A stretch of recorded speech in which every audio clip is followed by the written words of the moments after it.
মহান স্বাধীনতা দিবস উপলক্ষে বিএনপির প্রতিষ্ঠাতা সাবেক রাষ্ট্রপতি শহীদ জিয়াউর রহমানের সমাধিতে শ্রদ্ধা নিবেদন করেন বিএনপি নেতারা। পরে সাংবাদিকদের এক প্রশ্নের জবাবে বিএনপি মহাসচিব মির্জা ফখরুল ইসলাম আলমগীর বলেন, প্রধান উপদেষ্টার বক্তব্য হতাশজনক।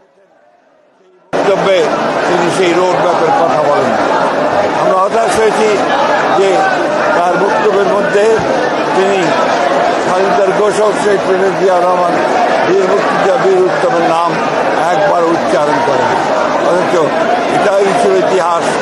আমরা আবারও চাই না আওয়ামী লীগ যে ইতিহাস বিকৃত করেছে, এখন আবার সেই ইতিহাস বিকৃত হোক। প্রকৃত সত্যকে উদ্ঘাটিত করে জনগণের যে আকাঙ্ক্ষা একটি গণতান্ত্রিক সরকার, গণতান্ত্রিক সরকারে যত দ্রুত ফিরে যাওয়া যাবে আমাদের সমস্যাগুলো ততই সমাধান হবে বলে আমরা বিশ্বাস করি। উপদেষ্টার বক্তব্যে নির্বাচনে কোনো রোডম্যাপ নেই বলেও মন্তব্য করেন তিনি। এটা অত্যন্ত স্পষ্ট কথা। ডিসেম্বর থেকে জুন 6 মাস, সুতরাং এটা কোনো রোডম্যাপ দেওয়া হয়নি। আমরা বারবার বলে আসছি যে স্পষ্ট রোডম্যাপ এবং দ্রুত নির্বাচন, তা নাহলে যে সংকটগুলো সৃষ্টি হচ্ছে এই সংকটগুলো কাটবে না।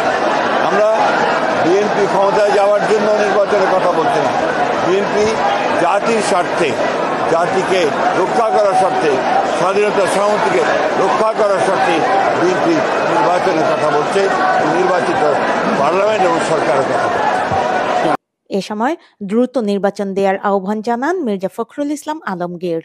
দলের চেয়ারপারসন দেশনেত্রী বেগম খালেদা পক্ষ থেকে, ভারপ্রাপ্ত চেয়ারম্যান তারেক রহমানের পক্ষ থেকে আমরা গোটা জাতিকে শুভেচ্ছা জানাচ্ছি, অভিনন্দন জানাচ্ছি এবং প্রত্যাশা করছি অতি শীঘ্রই আমরা আমাদের কাঙ্ক্ষিত গণতন্ত্র ফিরে পাব। ফারহানা নীলা, সারা বাংলা .net, ঢাকা।